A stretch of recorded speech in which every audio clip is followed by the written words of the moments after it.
Hey everybody, it's me, Remy, the comic book poser, and I'm here to welcome you to Enter the Poserverse. Today, I'm going to tell you about the top 8 books from last week's New Comic Book Day that you should pick up on this week's New Comic Book Day if you didn't read them last week. And I'll do that after this. 1, 2, 3, 4, 5, 6, 7, 8, 9, 10, 11. Coming in at number 8 is my only Marvel book of the week, and it's Deadpool number 6, and it's written by Kelly Thompson with art by Kevin Lebranda and color by Chris Sotomayor. So I've really enjoyed kind of this silly Deadpool King of the Monsters storyline that's been going on, and really what happens here is Deadpool finally gets to visit Krakoa through one of the blue flower gates, and he's salty because he doesn't really get to visit Krakoa or go to Krakoa through a gate because he doesn't have the mutant gene, right? The way that Deadpool becomes who he is through, experimentation, through other forms of mutation. Lacking the mutant gene is what prevents him from getting to the island. But his solution to get there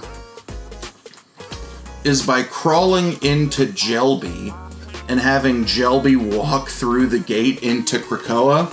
So I think it's kind of funny watching him walk around in the suit of one of his loyal monster subjects. And as he walks through there, right, immediately Jelby vomits him and Jeff the land shark out, and they set the alarms because there's now an intruder on Krakoa. So I like it because there's a showdown between the X-Men and Deadpool on the island of Krakoa, and it, doesn't end too well for Deadpool. And I really like what is happening kind of in the direction of the end that I don't want to spoil, but I'll just kind of cover up part of it so you can see how adorable Jeff the land shark is being in this instant. It's a fun read. I enjoy what Kelly Thompson is doing on Deadpool. I think it's quite entertaining, and it's a good kind of palate cleanse, especially from how serious a lot of the X-Men proper books have gotten in this whole Dawn of X, stuff setting up for the Ten of Swords event that happens in a couple of weeks. Coming in at number 7 is Deceased Dead Planet number 2. It's Tom Taylor, Trevor Harsine, Gigi Baldessani, and Ryan Barreto. I like this one because I kind of, understand finally what's going on in the Deceased world now that I'm caught up in reading everything.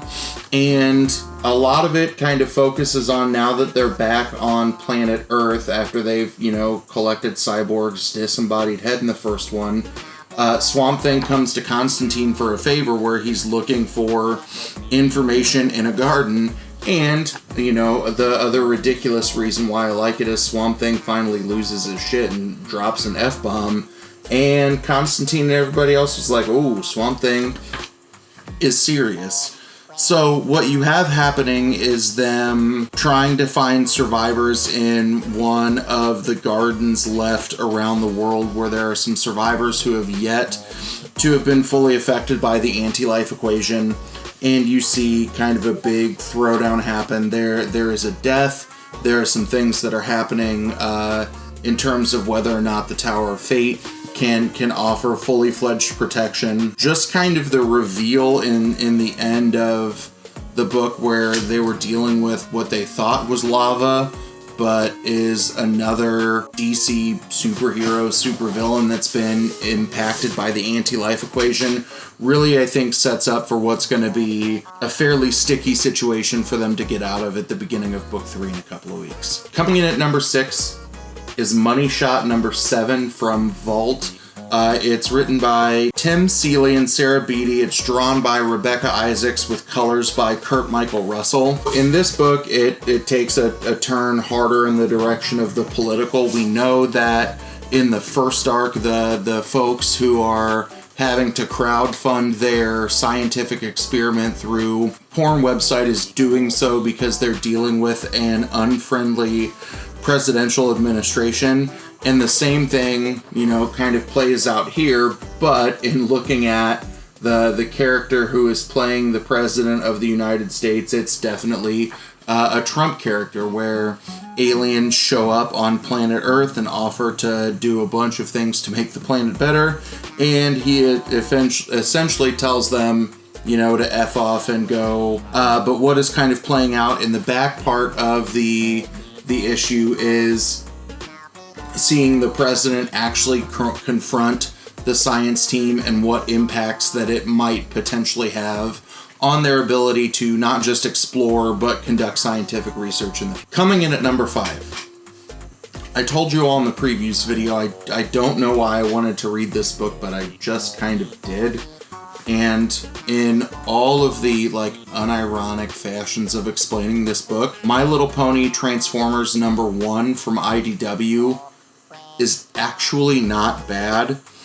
So what's happening is, Queen Chrysalis on the planet Equestria, where the ponies are from, is creating some sort of summoning circle. And on Cybertron, where, the Transformers and Decepticons are, they're just kind of chilling until they end up in the midst of Equestria, and they're like, how did we get here? And they're literally falling through the sky until Twilight Sparkle, the Princess of Friendship, saves them. I like this in the same way that I kind of have started appreciating Disney movies again as an adult, because of all of the little bits of adult humor or adult jokes that are in there. So at the beginning of the second story, where Megatron is like, we're gonna blow everything up, you see a pony who's like, could you not do that because we have to worry about property values because it's a thing. It's weird. I feel weird talking about it. I know Bearded Comic Bro is gonna say I'm a bronian talking about this, but it's not that bad, especially for not understanding a lot of what's going on in either Transformers or My Little Ponies. It's an okay read. Coming in at number 4, and to cleanse myself from really liking My Little Pony and Transformers, from AWA is Bad Mother number 1. It's by Christina Faust, Mike Deodato Jr., and Lee Lowridge. This is book 1 of 5. What you see happening in Bad Mother is just kind of, a woman, here you see her rocking her mom jeans at the beginning, who just kind of goes relatively unnoticed throughout the book. She ends up in a hostage situation and she's just kind of ignored. She's almost picked as the hostage with the gun to her head, and they pick someone else. She blends into the shadows, but then all of a sudden something happens to her daughter, and we start to see that, her ability to lurk through the shadows might mean that she might be able to get away with some business, or be able to play a little bit afoul. I really like the art in the book, because I think it, the darkness in the art, the use of heavy shadow in the book really kind of plays with this idea that this woman just kind of gets to sneak around places relatively unnoticed, and we'll see if that's something that's relatively empowering, or, makes her evil or a bad mother in the second book of the series. Coming in at number 3 from Image Comics is Undiscovered Country number 7, from a bunch of folks, and it'll take me 5 minutes to read all their names off. But Snyder, Soule, Camuncoli, Grassi, Wilson, and Crank on the letters. This is the beginning of the second arc of the storyline, and for as much as I've enjoyed the back matter in issues 1 through 6, where it kind of explains some of the history of how the United States of America got to be where it is today, I really like how essentially book number 7 really just kind of focuses on how these different districts that have played with, federalism to their own end have created, the very absurd, dystopia that we saw in the first 6 books. In the second half of the story, we start to see what happens when the party from Arc 1 shows up in a new land, and there's a train crash, and what's really cool is, the train is getting consumed by, ropes of the ground. So it looks like it's going to be even weirder in its own way, like the first arc was, but it's going to have its own flavor and not constantly playing off of the same kind of old dystopian riffs. And that's something that I enjoyed, and it's a reason why, I keep looking forward to this book week after week after week. Coming in at number 2 from Boom Studios is King of Nowhere number 4 by W. Maxwell Prince, Tyler and Hillary Jenkins. This book does a good job kind of picking up from book 3, right? We see the man in the hazmat suit kind of scoping the beach in the end of the 3rd book, and there were a lot of questions that I kind of talked about in my pull list video that we start getting some answers to. We start understanding why Dennis is a bit of a target. We start understanding what happened to Nowhere to kind of create the anomalous population that you see with all types of different mutations or physical abnormalities. And I think it does a good job of starting to thread things through, and we start to figure out who really is playing on what side of either keeping the secret of Nowhere alive versus trying to kind of explain what has happened in Nowhere or North Warwick to the rest of the world. I don't think this is a surprise to anybody in terms of my pick of the week, but coming in at number 1 for the week from Vault Comics is Finger Guns number 4 from Justin Richardson, Val Halvertson, Rebecca Nolte, and Taylor Esposito. This book just delivers. So in the end of book 3, Sadie decides that she wants to go home and be kind of fearless in terms of dealing with the abusive father, and this is the first time that everybody kind of gets to deal with her on the day after, and she's cold to literally everyone. We see a confrontation in the school field trip to the aquarium in terms of dealing with, their powers or how they can control things. And then in another instance, we see the guidance counselor show up at one more, random superhero-esque kind of moment, and Sadie attempts to take justice into her own hands. And throughout the heart-pounding final pages of the book, shit gets real wild, and I did not see this ending coming at all, and I need book number 5 now.